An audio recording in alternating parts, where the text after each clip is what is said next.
What's up, everybody? It is June 2nd, 2020. We're back with episode 49 of the Clappercast. I'm Burke, I'm Sean. and we've had some pretty good updates from our pal Gary Bettman about the NHL's plan to come back. So let's dive into that, and then we're also going to go into a list of the Atlantic Division and who we think the MVPs of each team are. So first, let's cover that return to play. Sean, let's dig in.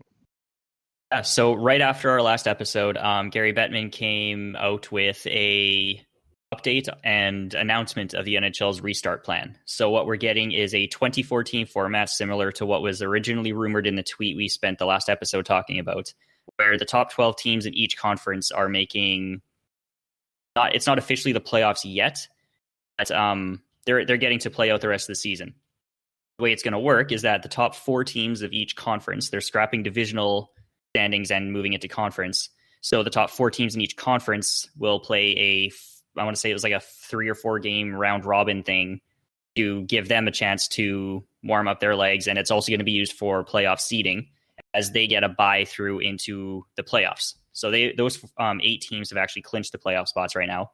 Remaining 16 teams are playing in a play-in. Is it best of 5 yet? Do you know? Yeah, it's best of 5. Playing a best of 5 play-in round, and that is going to determine whether or not they make the playoffs. So that's kind of the easiest solution, I think, for the format that they've decided to go with. I overall think it's a pretty fair format. As an Oilers fan, I don't like scrapping divisional seeding for the conference, but I understand why it has to happen and why it's easier to do so. And Sorry, go ahead.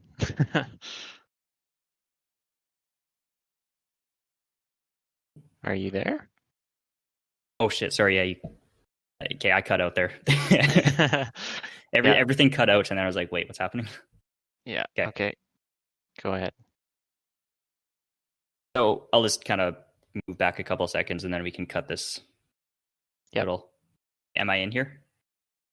Yeah. No, my connection just dropped on the voice chat thing, so I wasn't sure. Yep, you're in here. Okay. So overall, this format is pretty fair. I think it hits getting every single team that had a reasonable chance of making the playoffs. It gives them a chance to make it into the playoffs. It's not perfect, but it's about as good as they could do given the circumstances, I think. Yeah, it seems pretty fair. You mentioned every team that had a reasonable chance, and the Montreal Canadiens, they're included as well. And the Montreal Canadiens, yeah. It kind of avoids the problem of having too many teams in the first round. It still rewards the teams that were doing better than the rest. I think it's a pretty cool system. It'll be very interesting to see more teams in playoffs. I think the best of 5 is actually going to be pretty cool. You and I are both too young to know what those were like when teams actually played best of 5s. So I think it's going to seem like very, very fast for us. Yeah. That's going to be a big one because it's, you in a 7-game playoff series, you can have like that one bad game or the slow start to the series, but you're still not out of it. With a best of 5, you need to come out like all guns blazing, basically. Yeah, you don't have that kind of no room for error. Yeah. Yeah, so I'm excited for that. The matchups are already set for those 5-game matchups. So we have got Calgary Flames versus the Winnipeg Jets. I'm actually pretty hyped up about that one. I think an all-Canada matchup is going to be pretty cool. Best matchup, yeah. I think that's the best of the play-in series. Yeah. We've got the Vancouver Canucks versus the Minnesota Wild. Meh. Yeah. That's I feel like that's like that's like a 2005 playoff series for some reason. That just screams 2005 to me. Yeah, it's gonna be interesting. Jacob Markstrom should be back for the Canucks, which is huge for them. Um, I I think the Wild they've just lost Zucker, right? So I think they pretty much the same team. Next up, Nashville Predators versus the Arizona Coyotes. So we've got, to be honest, a couple underperforming teams coming up against each other. Mhm. It'll It's be going to be really interesting interesting. with Arizona's underperforming offense and Nashville's Yeah, underperforming goaltending. that's exactly what I was going to say. We've got a team that's scored, I think, 5 goals all year in the Coyotes, and a team that's going to have to decide if they're going to start UC Saros or Pekka Rinne. Yeah. So that'll be interesting. Nashville's offense has also struggled a little bit too. So that'll be I don't know, it could turn into a Might bit be of one of those a tight, low sneaky, scoring series. yeah, Yeah. it could turn into one of those sneaky, exciting ones. And the Coyotes have decided to wear the Kachina jerseys all playoffs, so that'll be kind of cool. And then last matchup in the West is the Oilers versus the Chicago Blackhawks. I'm scared about this one because it's kind of that Crosby factor for me where you can never discount or you can never count out the Penguins because they've got such like that experienced team. I feel like Mhm. that's a similar situation with Chicago. And that's the matchup I'm kind of worried about for Edmonton. Yeah, I think the Oilers definitely have the advantage in special teams. They had number one and number two power play penalty kill. I think Chicago's defense is going to let them down. I think the Oilers uh, should come out on top, but yeah, that experience is kind of that X factor, right? You just never really know how it's going to go. So the teams that get to play in that little seeding tournament, whatever you want to call it, is the Colorado Avalanche, the Dallas Stars, St. Louis Blues, and the Vegas Golden Knights. So that'll be interesting to see how they match up against each other. And then in the East, the matchups are the Maple Leafs versus the Blue Jackets. Um, I don't think I've ever seen those two teams play. It'll No, be that's not a matchup I really think about ever. maybe a sweep. Maybe the Blue Jackets are going to sweep them. Um, yeah, I don't know. We'll see. Islanders versus Panthers. I'm not. This one's Again, like another matchup that's yeah, kind of weird. two underperforming teams. See if one of them kind of comes out of the break on a good streak and keeps going, I guess. Yeah. And then we've It's gonna got be big for Bobrovsky actually, that series. yeah, So with yeah, him being a slow starter, is the gap going to make him go into early season mode, or will he be able to kick it into mid season and late season mode right away? yeah. I think that's really going to make or break the series for the Panthers. They've really have to have Bob playing his best hockey. Then we've got the Pittsburgh Penguins versus the Montreal Canadiens. So I think for this one, you mentioned Crosby and Malkin. Penguins are definitely the better team. They were flying before this whole break, but uh, Canadians have done it before. They could do it again. They could have a goalie just destroy a better team. And Yeah, if there's a goalie that you'd pick to do that, I think Carey Price would be pretty high on that list. So absolutely. that could definitely happen. Um, yeah, And and then I we've got. think Oh, go ahead.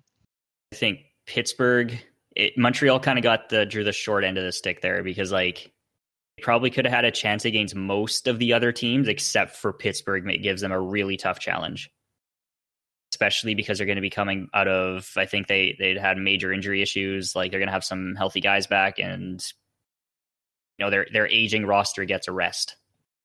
Yeah, yeah, and then the last matchup in the East is the Carolina Hurricanes versus the New York Rangers. This one is very interesting to me because the Hurricanes have kind of come out of this whole situation looking like they're scared. Have you been following that?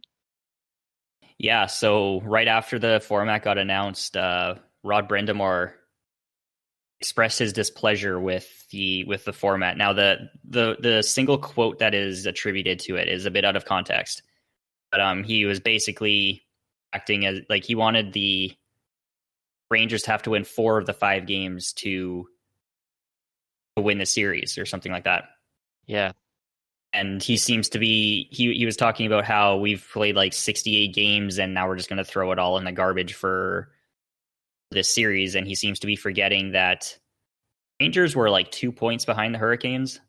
Hurricanes were a complete bubble team. Like they had a very reasonable chance of not making the playoffs. Didn't the Rangers sweep this year the season series too? I believe so. So it's like, I don't know, it comes across as very weak when you say, oh, our opponent should have to win one more game to win the series than us. That's the only way that it's fair. Yeah. The Carolina Hurricanes were one of 2 teams to vote against this method because they said that they had a harder chance to make it to the Cup in this than the normal way. But every other team said it was okay. And, you pointed out the Oilers earlier as a team that really doesn't benefit from this system. Well, but they didn't come out publicly. Got screwed the most. They didn't publicly come out and say, our opponent should have to win one more game in the series. And the thing too, Connor McDavid is on that committee that agreed to this, and he came out and said, like, I have to put my team aside and think about what's best for the league, something along those lines. Where he was able to separate him and his team allegiance from the situation that they're trying to develop, which is awesome. Totally. So yeah, Hurricanes kind of look a little scared. I think the Rangers have got a good shot in this one, but the Hurricanes will have some players coming back. They'll have Dougie Hamilton, who is expected to be just done for the year. He should be coming back. Yeah, that's going to be huge. He was on a Norris Trophy trajectory through the year. Yeah, that's huge for them. The Rangers will probably have to decide who they want to play in net. Do they start Lundqvist, Shesterkin, or Georgiev? So that'll be an interesting thing to keep an eye on. And then the teams that are in the little play-in tournament for seeding are the Capitals, Flyers, and who else? Who am I missing here? Tampa Bay and Boston. So they've got a pass to play the winners of those rounds, and they're just playing for seeding. Pretty much. So yeah, those are the matchups. I think Flames Jets will be the most interesting. Time. That's kind of the series that's got the most potential, I think, for the most excitement potential. So as well, on same announcement, Gary Bettman also outlined the draft lottery that will be coming up for the 2020 NHL draft, which took a lot of interpretation on how it's actually going to work, because it's kind of a complicated solution for the problem. But it boils down to being that the 7 teams that aren't returning to play in this series will take part in the entry draft as normal. And to fill out the rest of the slots, there's just going to be like 8 placeholders that are just like Team A, Team B, Team C that can also, in air quotes, win the lottery. So the Vegas placeholders? Vegas has a really good shot this year. So yeah, as usual, like they're going to draw for the first overall pick, the second overall pick, and the third overall pick. Now, this is where it gets complicated, because if none of the placeholder spots win the draft lottery, there will only be one phase of this draft lottery, and we know who's picking where. And the rest of the spots will be determined by points percentage or some sort of other seeding after the play-in series are done. However, if any of the placeholder teams wins either the first, second, or third overall pick, they will have to hold a second phase of this draft lottery that after the play-in series are done, they will fill in the spots with those 8 teams that lost, and then do a draft out of those teams to fill that one draft spot. if that makes any sense at all. It does. It does. Like when you look at the structure, that how it's laid out, but trying to explain it is just a nightmare. Yeah, it is really hard to say, but it makes sense when you look at it. So yeah, the one kind of cool thing about the draft is the whole Ottawa Senators having a really good shot at getting the number 1 pick, thanks to And the number 2 pick. San Jose Sharks. Yes. Yeah. Remember when we were worried about like how that pick was going to be completely useless because it's San Jose? Yeah. About the Carlson trade, it's like, well, what's the point of that first round pick? It's going to be like late 20s. What a turn of events. So, speaking of the Ottawa Senators, maybe we should switch gears here. And now that the regular season has been officially ended for 2019-2020, we thought it'd be a good idea to come up with some MVPs for some of the teams. And we're going to start with the Atlantic Division. Sean, you want to start with the Bruins? Yeah, let's start with Boston, first overall in the Atlantic Division, so they can get first dibs on picking an MVP. All right, so who do you got for your Bruins MVP? So I'm torn between David Pastrnak and Tuukka Rask. That's exactly what I have. They ultimately went with Pastrnak because he had the breakout offensive year. I mean, tied with Ovechkin for the Rocket Richard. He was just an absolute force for them offensively with the career highs in the season that he had. And he's also in conversation to win the overall Hart Trophy as well. Mm-hmm. Now, Tuukka Rask has an amazing case because his numbers are absolutely phenomenal. But they're also comparable. They're not like out of this world better than the backup, Yaroslav Halak, which kind of says that his numbers are a bit of a product of the team rather than maybe his play himself. So I kind of gave it to Pastrnak because, I mean, you don't score 48 goals without being an amazing sniper. That's true. Should be noted here that Tuukka Rask and Jaro Halak together won the William Jennings Trophy for fewest goals against this season, which again goes towards your point of, the team. It's kind of a team effort. Yeah, because Rask played. They were kind of a 1A, 1B. I don't think Rask had. I think Halak had a decent amount of starts too. It wasn't like a. Yeah, so Rask's played 41 games. He won 26 of them. He's got 8 losses and 6 ties / overtime, whatever that stat is, shootout losses. So pretty good. He's got really great stats, but yeah, he's had some better numbers in the past, but he was lights out. But yeah, I'd like to give it to Pastrnak too. He's got 95 points on the year, highest on the team. Next highest is his line mate, of course, Brad Marchand, who had 8 less points. Pastrnak had a career high in only 70 games played. This is pretty impressive stuff. 38 power play points, 10 game-winning goals, which is insane. I didn't even look at that stat when I was putting this together, but that is worthy. I mean, to have 10 game-winning goals, one of every 5 goals you're scoring wins the game for the team. I think that's pretty impressive. Yeah, that's. I mean, on a scale, win your team 10 games. That's crazy. He had just a hair under 19 minutes of total ice time average per game. He was shooting 17.2%. His career average is 14.7. So he was just, everything was going in for him.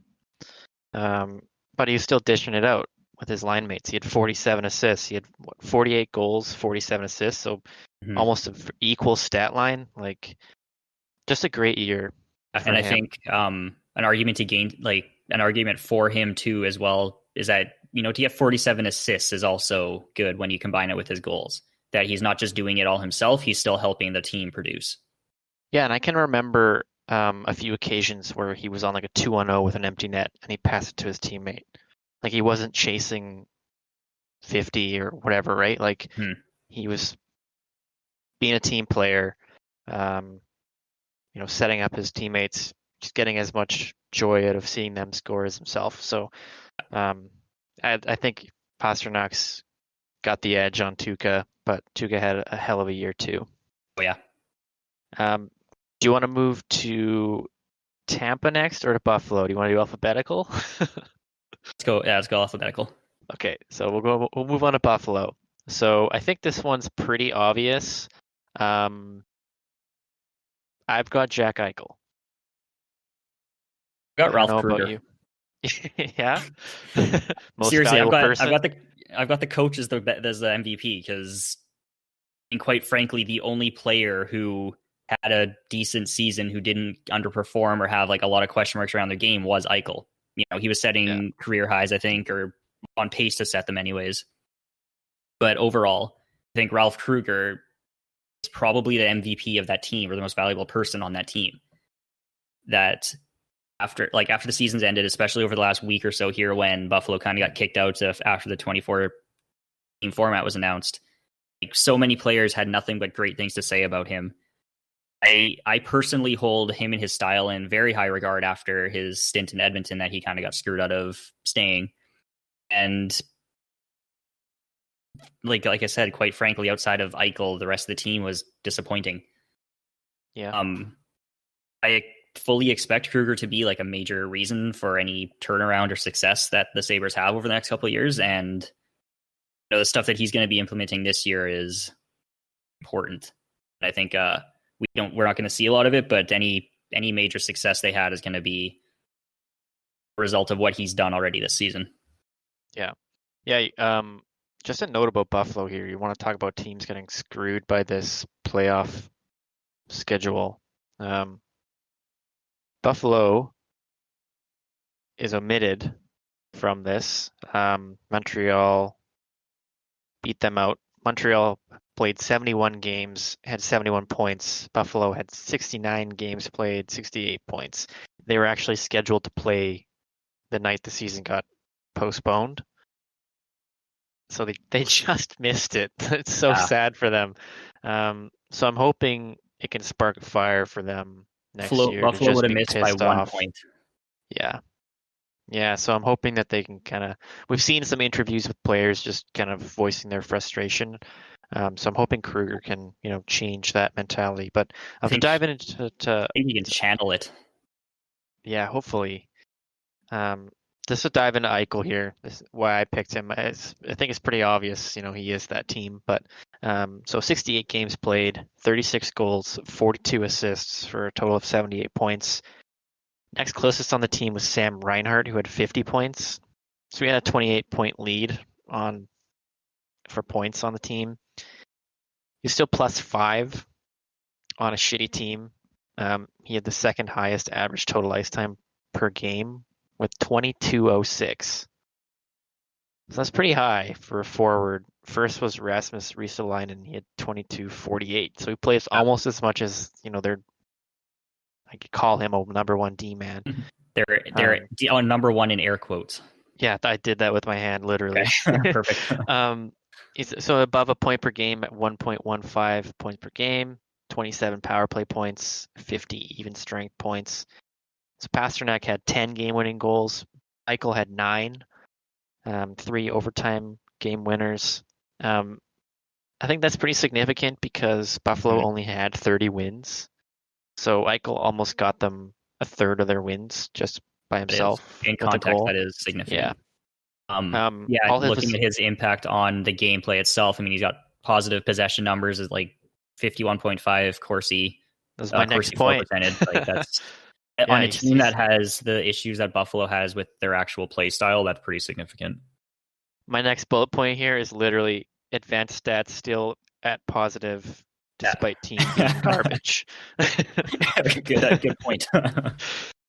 So I think, it's pretty obvious that he is the Buffalo Sabres. And I'm really hoping that he can, help inspire his teammates to be better next year. He's had some success with, Sam Reinhart, Victor Olofsson, kind of a bright spot for them, but had some injury trouble. So hopefully they can turn it around. I feel like we say that every year going into the next season for Buffalo. maybe nice for it to Maybe actually this year is happen. the year. Yeah, it's Buffalo's year, bro. No, but for real though, I mean, Eichel was one of the most vocal over the last couple of weeks about his frustration and how much it hurts him to have a team or be on a team that is perennially sucking and perennially having these difficulties. So I'm hopeful, or I'm thinking that, if anyone's going to be able to help him channel that frustration into on the ice performance and leadership is going to be Kruger. So it'll be an interesting dynamic to see moving forward. So hopefully that relationship is a positive one and grows. It can help grow the team. They've been in a tough way for a long time. We'll move on to, shall we say, another less than successful team, the Detroit Red Wings. So a historic season for them. Pretty bad, shall we say. Impressively bad. Yeah. Real tire fire. So the team had 17 wins. So who do you pick?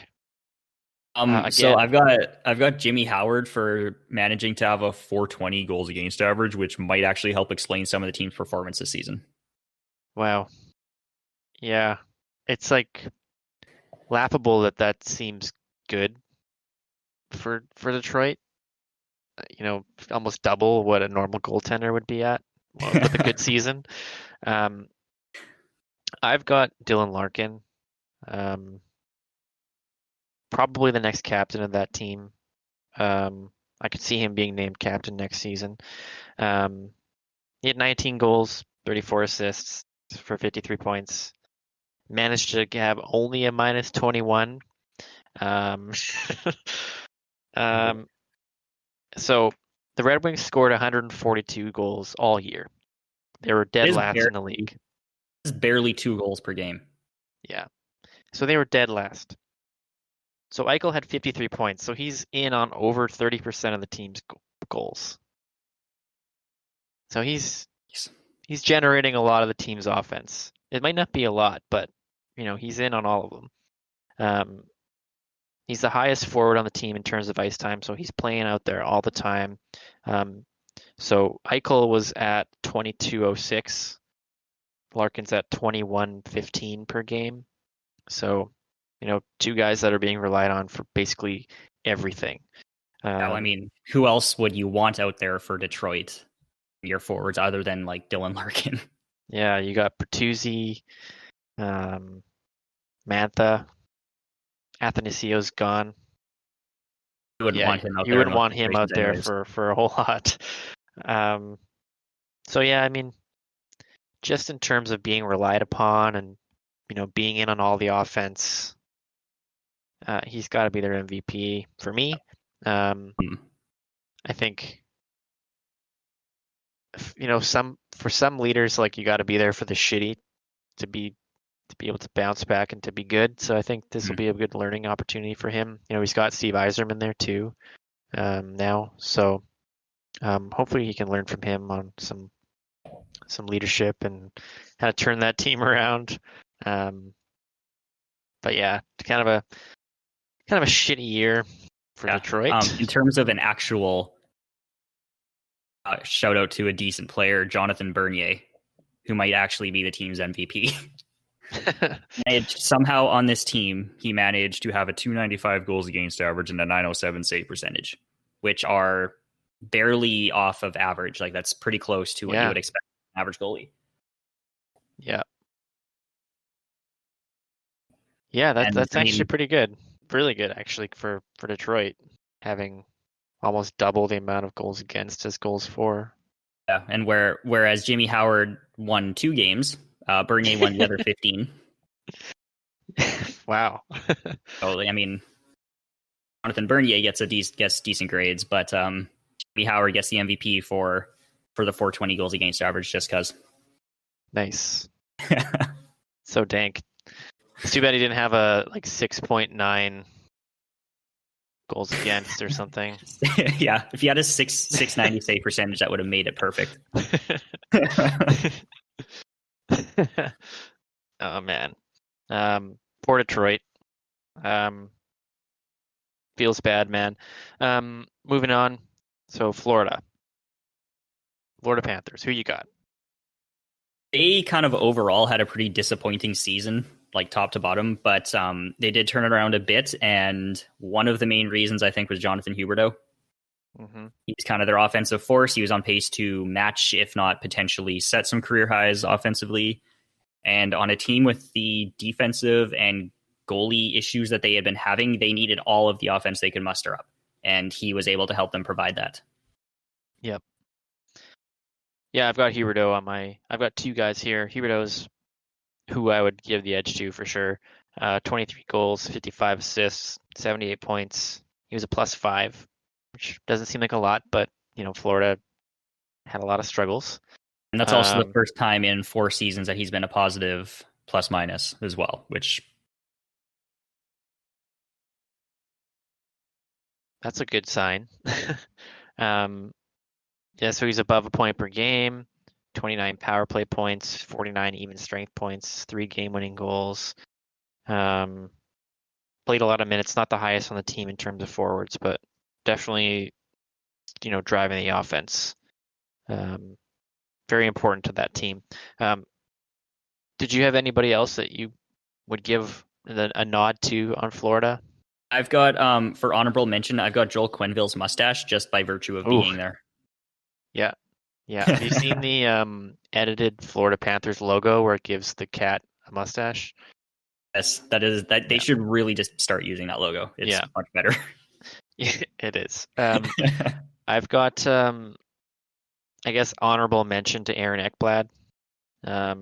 He should have a pretty good year. He's +12, had 41 points, which seems like a lot for him. Career high in points, so pretty good year. He played 22.59 total ice time per game on average, which is a lot. So he's by far their number one most relied on defenseman. So that's a really good season all around for him. He was probably looking at a 50-point year.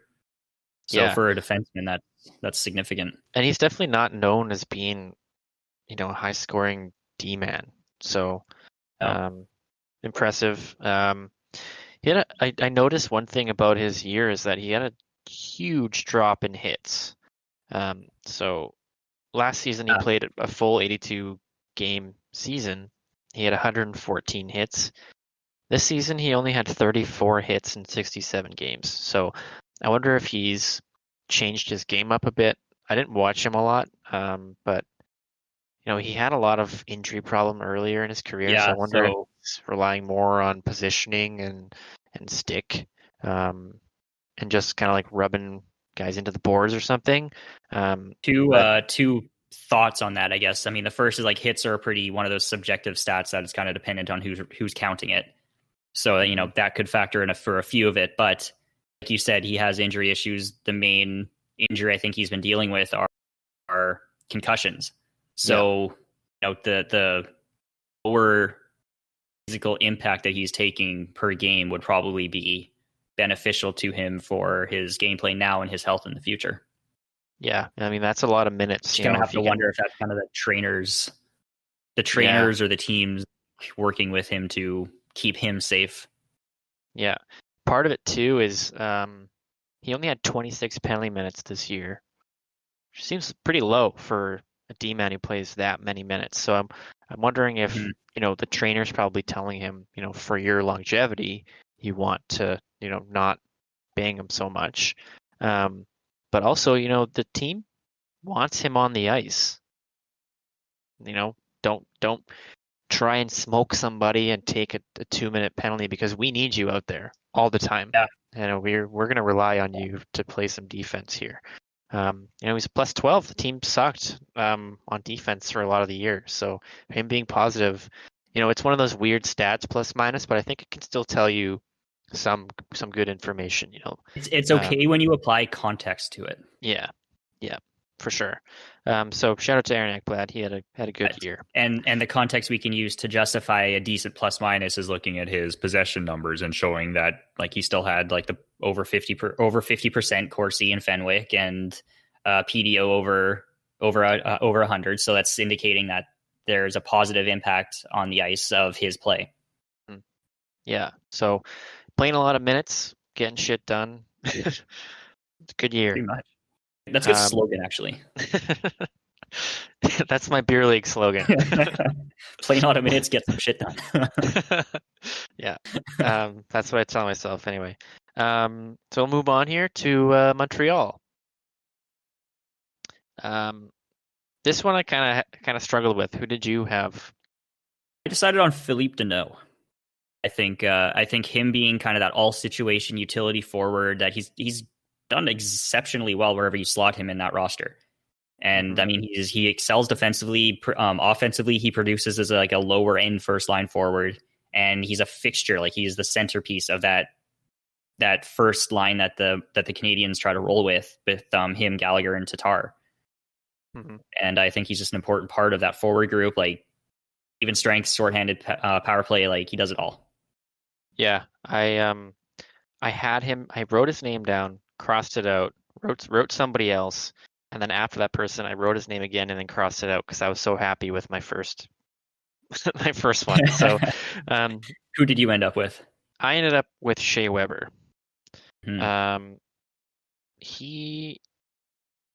Everyone was kind of curious about him. He had a weird year. He actually got a lot of points for him.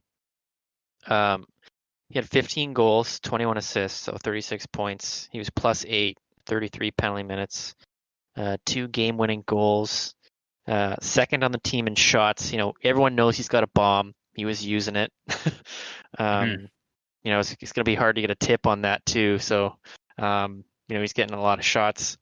He had a 24-minute total ice time per game average. That's a lot. He's not a young man. He's not. So he's sitting at 34 this year. Yeah. You know, he had that weird thing where he was hurt for like a few games and everyone thought his career was over, and then he just came back like nothing happened. Instantly, like I can't remember who reported it, but they were like, he's done. I think it might have been Nick Kiprios. They were like, oh, Shea Weber's done. His ankle is just destroyed or something. And then he just came back like a week later. I remember that because somebody dropped him in my pool. And I just picked him up like 3 days later and he was back in action.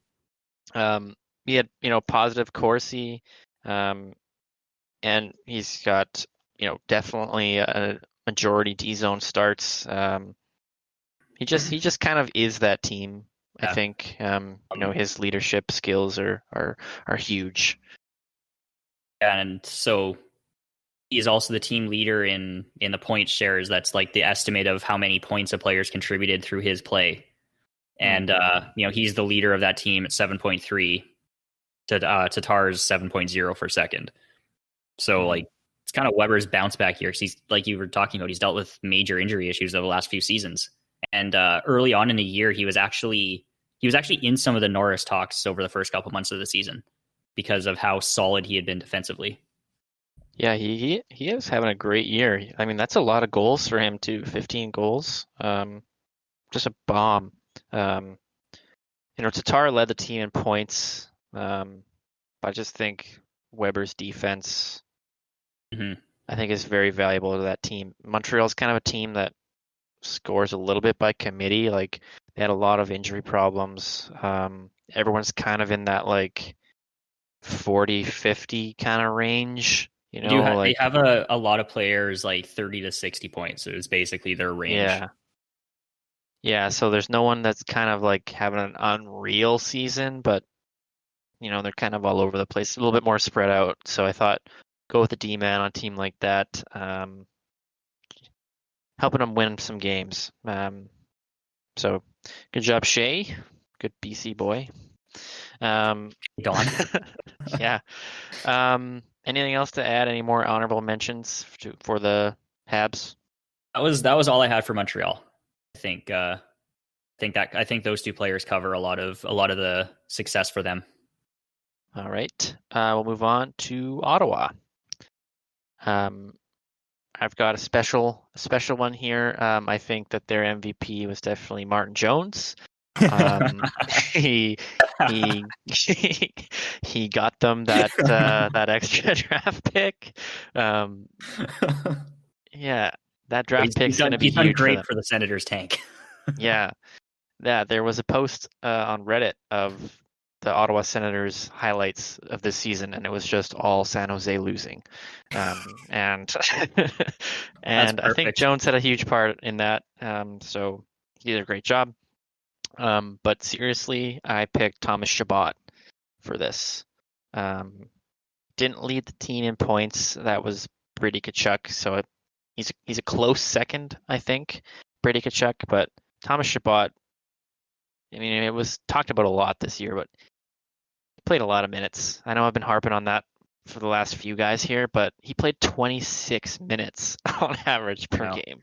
That's gross. You can't discount the value of a steady defenseman that is providing what Thomas Chabot can.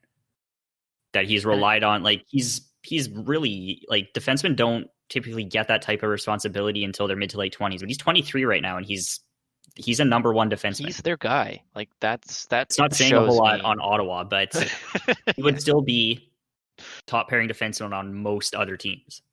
Yeah, he's being relied upon in such a way that shows me that he is their MVP because he's out there when they need him. He's out there all the time. They can't trust, Mark Borowiecki to be out there 26 minutes a game. They need Thomas Chabot. You mentioned, he is young. He's not getting sheltered starts anymore. He's not getting offensive zone starts. He is well past that. He's getting majority D zone starts. He's relied upon a lot. He played 71 games. He had 6 goals, 33 assists for 39 points. Minus 18, 11 power play points. Minus 18 isn't all that bad when he's out there 26 minutes a game, and Ottawa sucks. Yeah, like that's the context you have to apply. Like, yeah, it's not a great number, but 26 minutes a game, Ottawa's not great. Okay, it's understandable. Yeah. 79 hits, 42 takeaways, 85 blocks. He's killing it. Done it all. That's an all-around guy. I think he'll be, he is kind of the next Erik Karlsson for them. I think he'll probably be their next captain. So yeah. Who did you have? Jean-Gabriel Pageau. That's spicy. I thought about having him. Had to, because like everything that I would tick off. I mean, he's the team leader in goals. He's extremely versatile. Like 5-game winning goals. He wins like 53% of the faceoffs. And I mean, the most important part for the Senators right now is that he pulled in a pretty damn decent haul in the trade for trade away. Like, he's done so much good for the team this season that I don't think there's another candidate. Yeah. That's a good pick. I do agree with you. The guy is not even on the team anymore. I had to. Yeah, he was. That's why he had so much value, right? Like he was having a great season. He would if he would be their MVP if he had not gotten traded, but I'm still going to pick him as their MVP because he was that good when he was there. Yeah, I mean it makes sense. I mean he had a really good year. It shouldn't be discounted just because he got traded, right? Like, I mean, what did he end up missing with him? Like 4 games? Like he still played the whole season with him, basically. Yeah, pretty much, right? Yeah, so that's a good pick. I can support that for sure. I think not really MVP talk, but just bright spot, Anthony Duclair. I was just going to mention him. That honorable mention, like his story, his kind of bounce back season. Like he's actually pretty well utilized forward for them in even strength, shorthanded, and power play situations. Mm-hmm. Tied with Pageau in points with 1 less goal, and he's developed a pretty decent spot on that roster. So I think it's worth mentioning him in there. Yeah. So he had a good year. It's kind of cool to see him find a place. There's some players that bounce around the league and never really find that spot. So I hope he gets re-signed. I think he was on a 1-year deal there, right? think so. I think he had a pretty short leash. Okay, The well, last couple seasons, he kept getting I hope around. he stays there and is able to see success with the Senators. I think they can really benefit from keeping guys there. It was a 1-year contract. Yeah. Okay, that makes sense.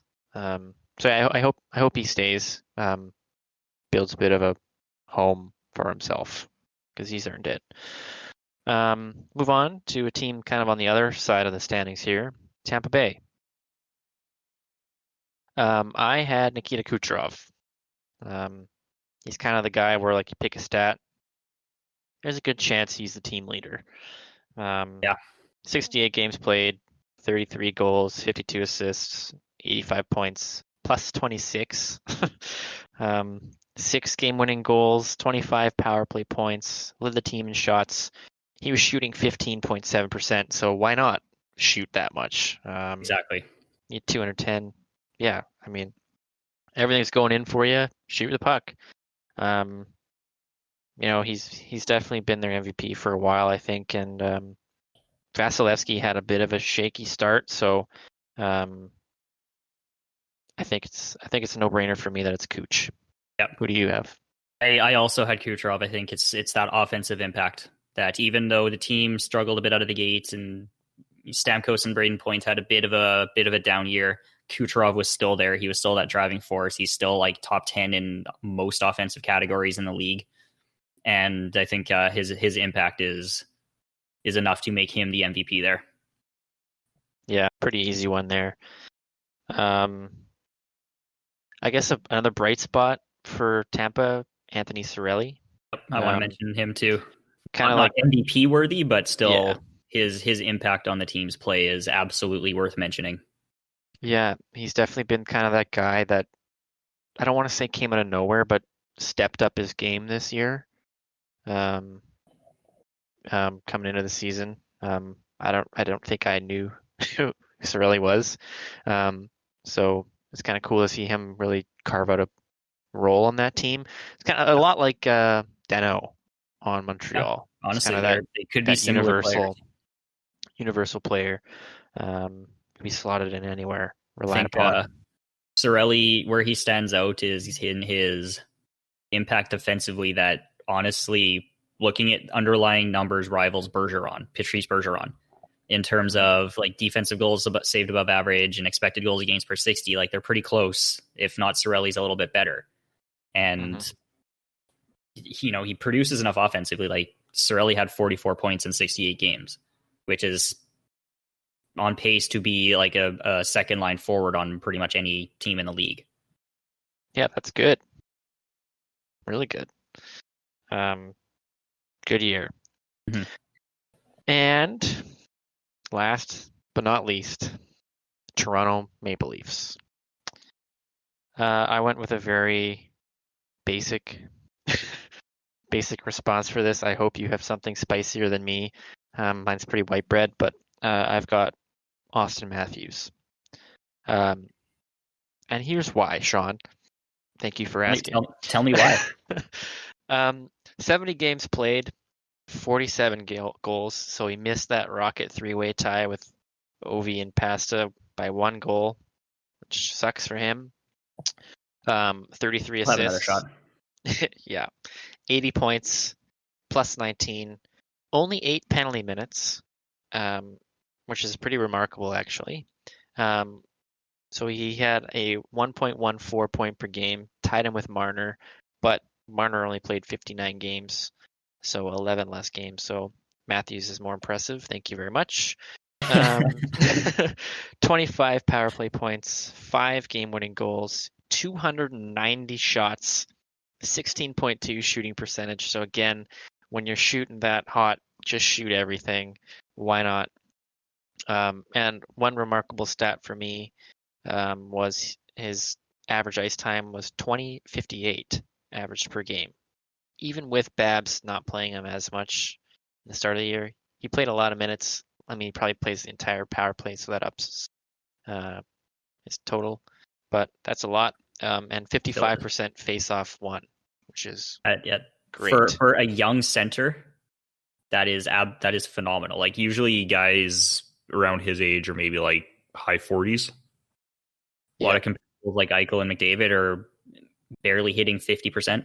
So for Matthews to be at 55%, and like he's a center obviously, so like he's taking a lot of faceoffs, but he still has that high number. Yeah, it puts his team in a better spot, right? Especially if he's getting, I think it's almost close to like 59 or like 60% offensive zone starts. If he can win that faceoff, that's a good spot to be in. Definitely. Especially if him playing so much on the power play. Yeah, for sure. That's a chance right off the bat. Yeah, so he's my choice. Nobody really came close for me. How about you? I struggled with the same thing. Like the Maple Leafs had a lot of players struggling through the season. Like they did not play up to the standards that they had probably expected to. But Austin Matthews was kind of the one who carried the team through the season. So I ended up picking him as well. However, I wanted to point out as kind of a bright spot who's not really MVP, but he could be a very useful forward within the next couple of years is Ilya Mikheyev. That he was kind of in the midst of an impressive rookie season there before injuries took him out, but he kind of developed a bit of I want to say cult following around the NHL. Like he just had like the right personality, the right play style to get the Leafs fans on his bandwagon. And he was useful in pretty much every situation. He did really well. So for him, he ended up only playing 39 games, but he had 23 points and he's playing 15 minutes a game. Yeah. So that's an overall positive sign that he could be kind of one of those midline depth forwards that's going to be useful all around, kind of that same vein as like Danault and Cirelli. Just don't get too good because then they can't afford him. Right? Yeah, he was very endearing with his comments on like soup. It was one of those Russian player who comes over. Very in-depth argument and discussion about soup. One of those things where it's like Russian player comes to North America, doesn't speak a lot of English, introduces himself to fan with his lovable answer, very down to earth. I love soup. You don't need enough here. Weird Russian crossover comments. So definitely had some cute moments. But definitely they'll be glad to have him back going into this playoff run here. Because he was, I think, sorely missed in that middle of the lineup, that middle six. They weren't able to really replace his play style with anybody successfully. No, you can't replace a player like that. It's hard to have someone just jump in and provide what he had been providing in those middle forward spots. It seems kind of a weird situation where Matthews is the de facto MVP on that team, and Anderson's not in the conversation. Anderson struggled. Yeah. He had some rough patches through the year, and like he's still a good goalie, but he was the reason that they lost some of those games. Like he wasn't winning them the games that like an MVP goalie would have to. Yeah, and I wonder if that's like fatigue or what, but they've been chasing that backup for a while. They still think they made a huge mistake not doing whatever they could to retain McElhaney. Yeah. They've got Jack Campbell now, but just kind of like cap hell, right? Like, right. Not a whole lot you can do when you're bumping up against the cap like they are. Yeah. So I wonder if that's fatigue, and I've seen that in Holtby going into playoffs, where that year he beat Broder's record for wins. He just wasn't playing his normal standard in playoffs. He was tired. So I wonder if that's starting to hit Anderson, playing like seems like 70 games a season for the Leafs for the past few seasons. I think we've learned around hockey that like that ends up being too many games for the goalie. Yeah. Most of the successful teams now have started going down to maybe not necessarily a 1A, 1B rotation, but like a 50-30 split instead being the ideal. Yeah, I mean, to jump back to the start of this MVP conversation we've had, I mean, look at Tuukka Rask, right? Like he Exactly. played, I think it was 41 games. Um, so exactly half. He might have been called in some of those, but um, they put trust in their backup, and the backup played well, and Hmm. together they won the Jennings. So, Exactly. you know, sometimes it takes two to tango, Sean, and It I don't does. think the Leafs had their dance partner for a lot of the year. Well, Um, remember, was it Hutchinson that they kind of gave like that one game to, and then he didn't play very well, and they basically traded for someone an hour after the game? yeah, Like, kind of says that's all you need to. Well, that says it all. That action. yeah, and it's like any goalie in your system is going to be like, oh, it only takes one bad game and like one really bad game, and I'm gone. So probably pretty nervous going in, For which sure. doesn't help. I bet I mean, Toronto can afford a lot of like sports psychologists, but it's not a good spot to put goalies in. So anyway, it's just Well, strange. it was that Casimir Cascuo, right? Yeah, That they gave. He had that one game he played, but got pulled, or he let in like 6 goals. yeah, Or no, he let in 6 goals. He played the full game, but he let in 6 goals, and that was his game that season. yeah. Well, thanks for coming up, kid. You don't get any second chances here. Yeah, it's like We'll thanks play for Freddie coming again, up. and yeah. So yeah, that's probably taking its toll on all the goalies. Yeah. So anyway, Matthews, great year. Marner had a good year, but didn't play as many games. So Matthews had the highlights this season. yeah. Marner kind of was coming in off of the contract stuff. Hmm. Yeah. Kind of tainted his rep a little bit, but I think his good play can build that back up. Yeah, Any other random Atlantic Division players you wanted to shout out? I think we covered everybody who had some sort of MVP worthy or bright spot season. So I think that wraps things up for this week on Clappercast. If you enjoy what you're hearing, make sure to spread the word around and subscribe to our podcast. If you want to keep up to date with the latest content, you can follow us on Instagram at Clappercast Media or on Twitter at Clappercast. So thank you all for tuning in, and we'll be back next week with more hockey talk.